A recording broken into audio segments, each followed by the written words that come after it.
안녕하십니까. 배본철 교수입니다. 여러분, 신비주의라고 하는 말 아시죠? 네, 신비주의. 사실 신비주의는 여러 차원에서 우리가 그 말을 사용할 수가 있습니다. 뭐 단지 종교적인 것뿐 아니라 문화적인 것, 또 교육이라든지 또는 체육이라든지 많은 영역에서 우리들은 신비주의라고 하는 말을 쓸 수가 있습니다. 자, 신비주의라고 하는 것은 도대체 어떤 뉘앙스를 갖고 있을까요? 이 신비주의라고 하는 것은 특별히 그 사회성, 대인과의 그런 관계성을 상당히 간과하고 자기가 추구하는 어느 한 가지에만 몰두하게 되어질 때 저 사람은 참 신비주의자다, 이렇게 얘기할 때가 참 많습니다. 여러분, 그 기독교 내에도 기독교 신비주의가 있습니다. 기독교 신비주의. 기독교 신비주의라고 말할 때 우리들은 우리 신앙에 있어서는 그 하나의 하나님과의 관계성의 측면이 있는가 하면 그것과 함께 또한 수평적인 차원이 있는 것이죠. 참다운 그 신앙에는 이 수직적인 그 하나님과의 관계성만 아니라 이웃과의 관계, 수평적 관계죠. 이것도 역시 함께 존중이 되어져야 되는 것이죠. 이것이 올바른 신앙이라고 할 수 있는데, 보통 신비주의적 신앙하면은 되게 그 하나님과의 그 관계성에만 몰두한 나머지 대인관계와 사회성이 결여되어져 있는 또는 희박한 그런 인물 또는 그런 집단, 이것을 우리들의 신비주의자 또는 신비주의 집단이라고 그렇게 말합니다. 기독교 내에서 이런 신비주의가 일어나게 되어지는 데는 좀 범신론적인 신비주의도 있고, 하나는 좀 기독교적인 신비주의도 있습니다. 범신론적인 신비주의라고 하는 것은 아무래도 모든 그 만물 속에 내재되어 있는 신적인 그런 영향력, 이런 것들을 중심으로 해서 종교 보편주의적인 이러한 신비주의라고 할 수 있고, 기독교적인 신비주의라고 하면 뭔가 그 특히 예수 그리스도께 대한 집중된 신비로운 그 교제성을 추구하는, 이걸 갖다가 이제 in Christ 영어로는, 그리고 헬라어로 하면 en Christo, 즉 그리스도 안이라고 하는 사상으로 이렇게 표현할 수 있습니다. 이 en Christo, 또 in Christ라고 하는 말은 개인적으로 보면 좀 소극적으로 보면 그리스도 안에라고 하는 말이 되겠고, 좀 더 광범위하게 보면 뭐 교회 안이라고 하는 집합적인 의미로도 얘기는 할 수가 있겠습니다. 어쨌든 in Christ라고 하는 것은 이 신비성의 발로가 되겠죠. 그래서 in Christ 하면 그리스도의 영이 새로운 능력과 생명을 부여하는 그런 상태에 있는 것, 이것이 바로 이제 in Christ가 되겠는데요. 그러니까 이것이 이제 기독교적 신비주의다라고 할 수 있습니다. 그래서 아까 제가 둘로 나눴죠. 범신론적 신비주의, 또 기독교적인 신비주의, 이렇게 나눴는데, 중세시대 때도 특별히 그 신비주의자들이 많이 있는데, 그 중에서도 마이스터 에카르트라든지 이런 사람들, 또 존 타울러, 또 토마스 아킨푸스, 또 클레버의 버나드, 이런 사람들이 다 신비주의자들 중에 대표적인 사람들이었습니다. 그런데 사회학적으로 볼 때에 그 어느 사회 속에 그 신비주의 성향이 자꾸 확산되어지고 발전하게 되어지는 것은 어떤 사회적인 영향도 있다고 보게 됩니다. 그래서 어떤 핍박이나 대규모의 그런 어떤 억압이 사회 속에 일어나게 되면 이런 어떤 신비주의적인 발현이 나타난다는 거죠.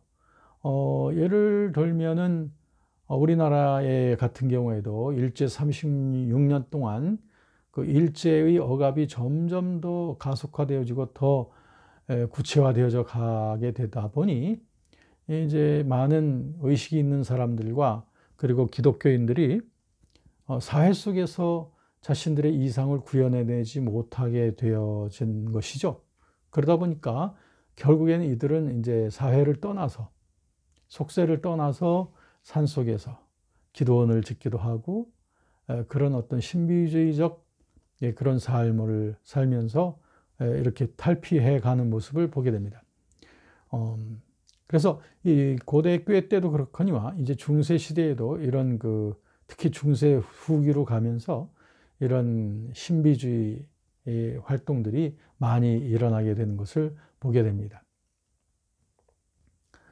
그 중세에 이제 절정기 중세로 들어가면서 그 스콜라 철학이 학문적으로 일어나게 되는데요. 스콜라 철학이 하나의 학문적인 그 발전이었다라고 하면 신비주의 활동, 이것은 하나의 영적인 뭔가 하면 직관적인 그런 발전이었다. 어떻게 보면 스콜라 철학하고 이 신비주의 사상, 이 두 가지는 중세의 절정기와 그리고 후기까지 이어져 가는 중세시대의 커다란 두 개의 사상적 조류가 되었다. 이렇게 말할 수 있겠습니다. 그래서 이와 같은 중세의 그 후기, 그 스콜라주의와 함께 이 신비주의를 대표했던 사람들, 이 사람들은 다 스콜라주의자들이 다 또한 그 신비주의자들이었던 것을 보게 됩니다. 에카르트, 아까 말씀드린 존 타울러, 토마스 아켐푸스, 이런 사람들. 그 중에서도 토마스 아켐푸스는 그 유명한 책을 우리에게 남겨줬죠. 그리스도를 본받아. Imitation of Christ. 영어로는 그렇죠. 라틴어로 하면 Imitatio Christi. 그리스도를 본받아. Imitation. 그러니까 그대로 모방한다는 거죠. 그대로 따르는 거. 그리스도를 그대로 따른다는 것이죠. 이것이 이제 그리스도 신비주의의 모습이었는데요. 이런 신비주의자들은 대개 공통적으로 이런 것을 추구했습니다. 첫째는 뭐냐면 그 하나님하고의 아주 생생한 개인적인 그 체험을 강조했다는 거예요. 그래서 형식화된 그 종교 생활보다는 활력적인 그 종교 생활을 굉장히 강조했습니다. 그래서 이들은 일반 교회에서는 이런 활력 있는 생동감 있는 그러한 그 영적 삶을 살기가 힘들다고 봤던 거죠. 그렇기 때문에 이들은 수도사들로서 신비주의적 이상을 가지고 활동했던 것을 보게 되는 것입니다. 아까 소개했던 분 중에서 그 마이스터 에카르트, 이 사람은 이제 독일 아주 최대의 신비주의자로 손꼽히게 됩니다. 그가 태어난 것은 13세기 후반에 태어나서 14세기 초에 이제 세상을 달리하게 되는데요. 그 마이스터 에카르트는 아까 말씀드린 대로 도미닉파 수도사로서 이 사람은 좀 기독교적 신비주의자라기보다는 좀 범신론적 신비주의에 좀 더 가깝습니다. 그는 뭐라고 표현을 했냐면 모든 만물에 깃들어 있는 것이 신의 그 리얼리티, 실제가 만물에 다 깃들어져 있다. 또 사람의 영혼 속에도 당연히 spark of God, 하나님의 불꽃이, 하나님의 생명력이 있단 말이죠. 그렇기 때문에 인간은 자신에게 있는 그 스파크, 하나님의 불꽃을 통해서 그 신과 완전히 사귈 수 있다. 그래서 그와 같은 영적 수행을 제대로 성공적으로 한 분이 바로 예수라고 보는 것이죠. 그러면서 그가 기독교를 부정한 사람은 아니에요. 그런데 그의 그 표현에 있어서 보면은 매우 범신론적인 그런 표현으로서 자신의 그 신비적 영적 여정을 표현하는 것을 보게 됩니다. 그는 어떻게 보았냐면 피조물들은 다 신으로부터 나왔는데 그 존재의 실제성을 그 신과의 결합을 통해서만 가져올 수 있다. 그러니까 신과 하나 되어지는. 그렇다면 피조물이 신에게로 귀해서 그와 결합할 수 있는 길이 뭐냐? 그게 바로 아까 말씀드린 그 spark of God, 우리 인간의 영혼 속에 있는 그 불꽃, 이 불꽃을 따름을 통해서, 이 불꽃을 따름을 통해서 우리들은 예수의 삶에 가까워지고 또 그리스도를 본받는 그러한 삶으로 들어가게 된다.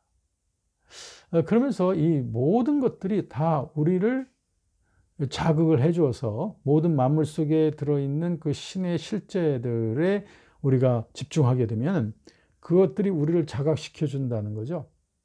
그래서 이런 점에서 에카르트의 그 방법론은 좀 신프라토주의적인 어떤 범신론적이라고 하는 그 비난을 그 당대에도 많이 받게 되었습니다.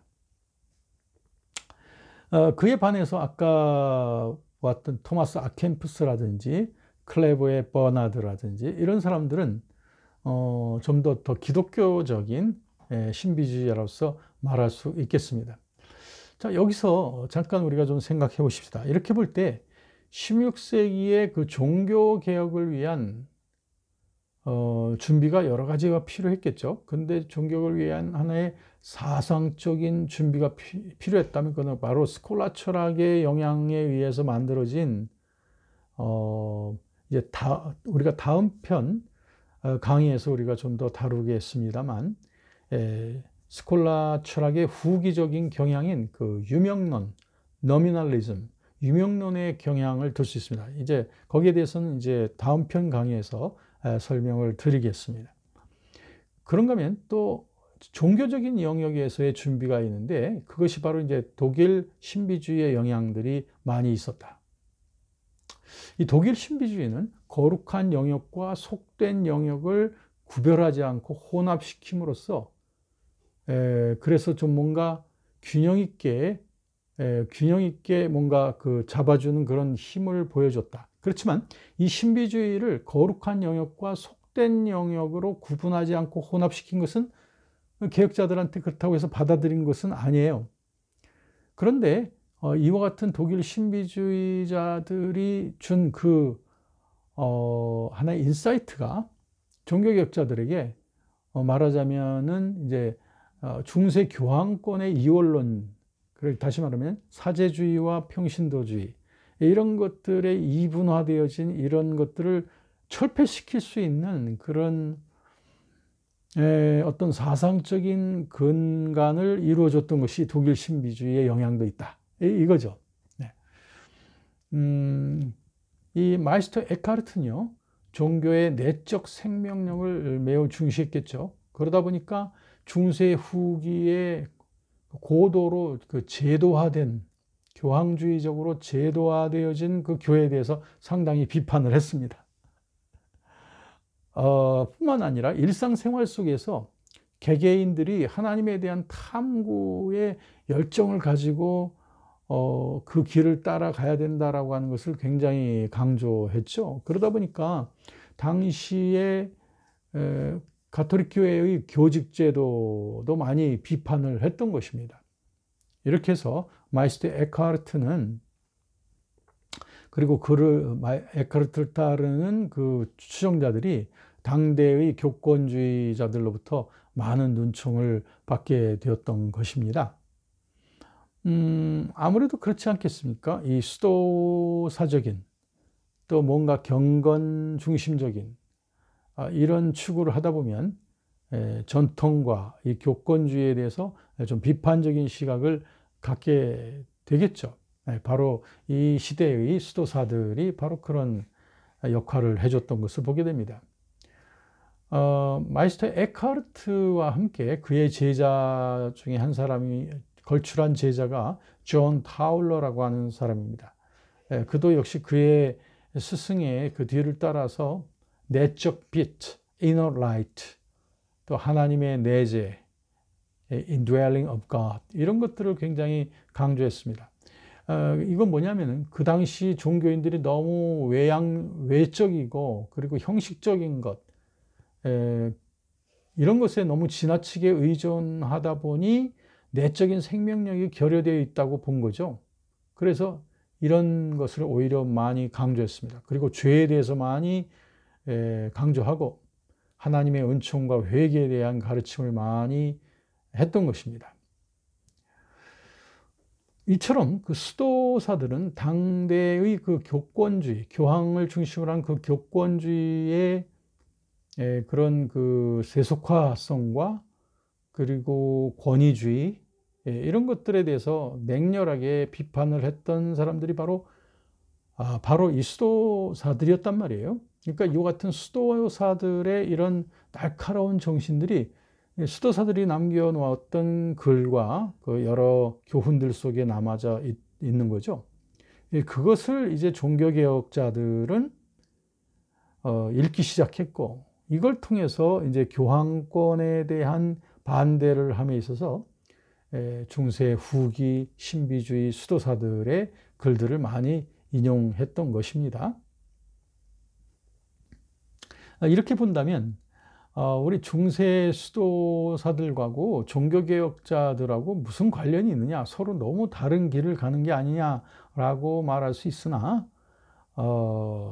일면 그런 면이 없지 않습니다만, 그러나 근원을 찾아본다면, 그들이 받은 종교개혁자들이 받은 그 영향을 본다면 중세 후기 신비주의자들의 영향이 매우 큰 것을 볼 수 있습니다. 왜냐하면 중세 후기 신비주의자들의 그 도움을 받지 아니하고 어떻게 교황권의 교권주의에 반대할 수 있었겠습니까? 또 신비주의자들의 그 내적 생명의 교리를 의존하지 않고 어떻게 그들은 믿음에 의한 그 구원, 개인적으로 얻는 믿음에 의한 구원의 교리를 강조할 수 있었겠느냐 하는 거죠.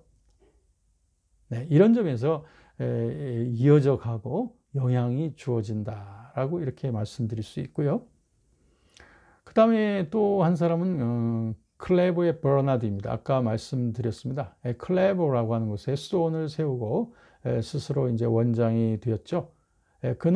클레버의 버나드는 극단적인 고행생활 그리고 그리스도께 대한 명상생활, 이거 굉장히 힘썼습니다. 그리고 아까 보았던 그 마이스터 에카르트, 좀 범신론적이었죠. 이 사람하고는 좀 상당히 다르게 그는 그리스도 중심적인 신비주의를 굉장히 강조했습니다.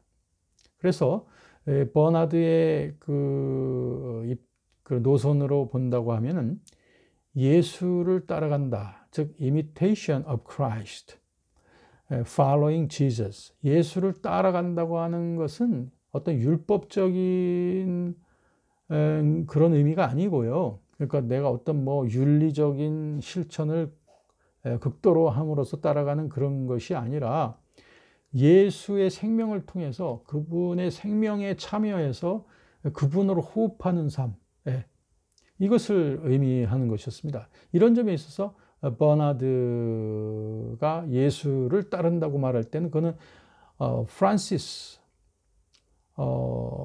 프란시스라든지 또는 토마스 아켐푸스와 같은 수도사들이 갖고 있는 그 정신하고 아주 유사했던 것이죠. 즉 기독교적인 그 신비주의였던 거예요. 버나드는요, 우리에게 그 어떤 교훈을 주었냐면, 신자가 영적으로 성숙하는 단계를 예수님을 더욱더 가까이 해가는 그런 단계와 동일시해서 표현을 했습니다. 그 묘사가 매우 적극적입니다. 그래서 버나드는 신자가 성장하는 그 단계를 한 3단계로 구분을 하면서, 첫 번째 단계는 뭐냐 하면은 예수님의 발에 입맞추는 단계다. 두 번째 단계는 예수님의 손에 입맞추고, 그리고 세 번째는 예수님의 입술에 입맞춘다. 그러면 각각 이것이 의미하는 바가 뭘까요? 첫 번째는 예수의 발에 입맞춘다는 것은, 이것은 자기 죄를 뉘우치고 그 예수님의 발 앞에 자신의 죄악을 뉘우치면서 회개하는 그런 단계를 의미한다. 거기서 이제 좀 나아가면 두 번째는 뭐죠? 그건 예수님의 손에 입맞춘다. 손에 입맞춘다는 것은 예수님의 손이 되어서 살겠다고 하는 것 아니겠습니까? 그러니까 예수님의 사랑과 그 겸손을 본받아서 예수님 앞에 복종하는 삶을 살겠다라고 하는 이런 그 결단의 단계, 첫 번째보다는 훨씬 더 진일보한 거죠. 이런 단계를 말한다는 거죠. 그런데 거기서 끝나는 것이 아니라는 거죠. 보통 율법주의적인, 인간 공로주의적인, 또 에로스 모티브적인 그런 구원관에 의하면 이 두 번째 단계로 끝날 거예요. 근데 버나드의 신비성은 여기서 끝나지 않냐고 제3단계로 나갑니다. 마지막 단계 뭐냐면 예수님의 입술에 입 맞추는 단계다.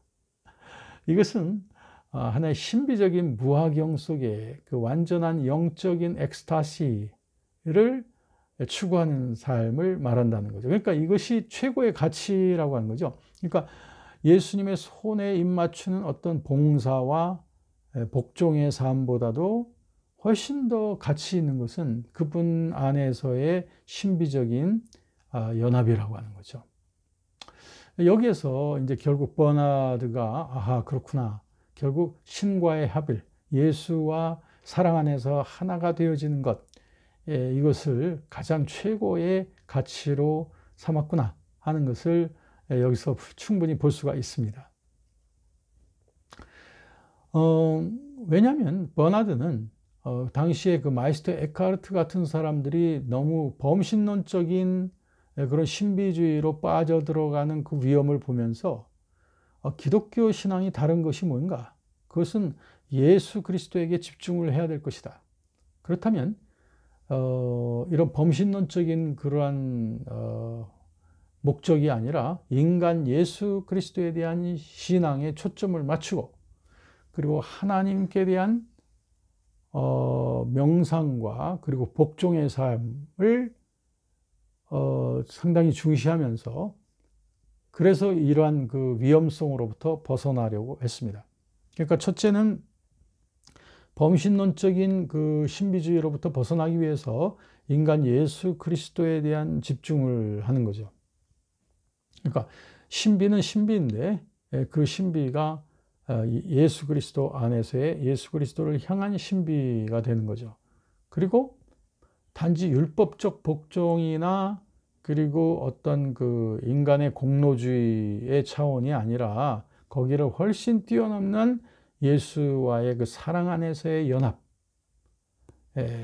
또 거기서부터 나오는 이웃에 대한 사랑, 실천, 이런 것들을 강조함으로 말미암아 보통 수도원 안에 수도사들이 빠지기 쉬운 것은 그 신비주의적인 은둔입니다. 그런데 버나드 같은 경우는 이런 것을 초월하기 위해서 거기에서 얻어진 그 예수 안에서의 그 사랑의 그 힘을 가지고 사랑의 실천, 또 이웃에 대한 사랑의 실천, 이것을 하는 것에 거기에 대한 가치를 굉장히 강조했던 사람으로서 굉장히 모범적인 그런 신비주의였다라고 이렇게 생각을 합니다. 자, 오늘 여러분 이렇게 이제 중세 시대 때 그 신비주의에 대해서 좀 보셨습니다. 여러분, 신비와 신비주의, 이것은 서로 좀 다른 것이라고 생각을 합니다. 신비성. 사실 우리가 믿는 기독교 신앙에는 신비 그 자체입니다. 신비로움을 빼고서는, 신비성을 빼고서는 우리 기독교의 복음을 해석해낼 길이 없어요.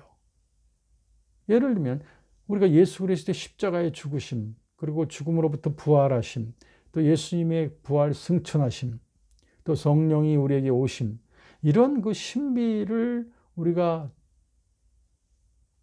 간과하고서 기독교를 설명할 수 있겠느냐 하는 거죠. 여러분 생각해 보시죠. 성경을 우리가 갖고 있습니다. 근데 성경 속에서 신비적인 것은 다 빼버린다고 생각해 보십시오. 그러면 성경에 남는 것이 있을까요? 네. 이처럼 이 말은 무슨 말이냐면 기독교는 그 자체가 신비입니다. 우리의 신앙도 신비예요. 그러니까 신비는 신비예요. 근데 신비와 신비주의는 서로 구분해야 된다. 신비주의는 아까 말씀드린 대로 수평적인 사회와 이웃과의 관계를 도외시하고 수직적인 하나님과의 관계성만을 추구하게 될 때, 이것은 종교적 신비주의가 되는 것입니다. 그럼 어떤 점이 우리에게 나가야 될 길일까요? 우리는 우리에게 있는 그 신앙의 힘을 수직적인 차원에서만 끝나는 것이 아니라 그 힘을 가지고 수평적인, 아까 클레브의 버나드가 예수 사랑과의 그 힘을 가지고 이웃에 대한 사랑의 실천을 했다고 했지 않습니까? 그것처럼 수직적인 차원의 힘은 결국 수평적인 차원에서 그 열매들을 보게 된다는 거죠. 이 점을 우리가 잊지 말아야 된다고 생각을 합니다. 또 한 가지 우리가 리마인딩 해야 될 것은 신비주의라 할지라도 범신론적 신비주의가 있고 또 기독교적인 신비주의가 있다는 것이죠. 과연 어떤 게 기독교 신앙일까요? 범신론적 신비주의란 이건 기독교 아니라 불교, 이슬람교, 도교 어디에든지 다 있을 수 있는, 어찌 보면은 모든 종교가 하나의 종교다원주의적으로 다 같이 뭐랄까요, 그 종교적 하나의 그 공감을 만들 수 있는 그런 어떤 신비주의라고 할 수 있어요. 하나의 범신론적 신비주의죠. 그러나 이것은 기독교적 배타성이 나오지 않습니다. 기독교는 예수 그리스도만이 유일한 구원의 길이라고 하는 이런 그 배타성을 갖고 있습니다. 그렇기 때문에 우리의 신비성도 역시 인간 예수 그리스도에 대한 그 집중에서 벗어나서는 아니 된다는 거죠. 만약에 우리의 신앙이 예수 그리스도에 대한 신앙으로부터 과감하게 확장이 되어져서 예수 그리스도도 또 고타마 시타르타도 또 마호메트도 이 모든 종교의 모든 현인들이나 또 그리고 창시자들을 다 같은 범주에서 본다든지, 그리고 모든 종교들을 하나의 동일한 잣대에서 종교 상대주의적으로 보는 그런 신비주의를 말한다면 이것은 기독교적이 않다, 기독교적이지 아니다 라고 하는 것이죠.